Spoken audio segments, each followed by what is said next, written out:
So my article kind of breaks down what IR scholars in the US kind of perceive the geostrategic importance of Hong Kong to be. So I first look at the questions posed in the 2018 faculty survey, asking whether or not they think the US should have long-term military bases in specific countries. And so I looked at Korea, Japan, Philippines, and Hong Kong. And what stood out to me was that Hong Kong was the only one where a majority said no to long-term military bases there.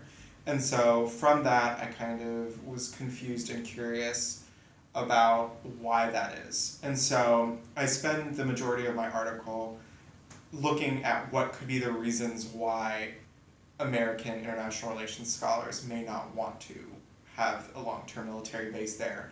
And so I first look at Hong Kong's geostrategic importance and why it may not make sense to make it a long-term base. And so I look at kind of where it's located in the region, specifically looking at how it is kind of a gateway to the South China Sea, as well as because it is literally right next to China and touches China, how that could be a really great place for the US military to block kind of Chinese influence in the region.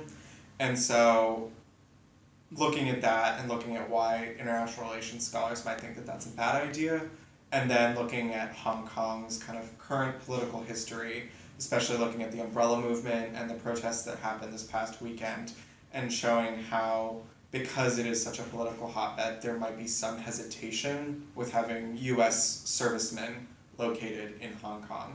And so I spend a lot of the article looking at why Hong Kong specifically, and looking at what would push international relations scholars to maybe focus on other countries in the region.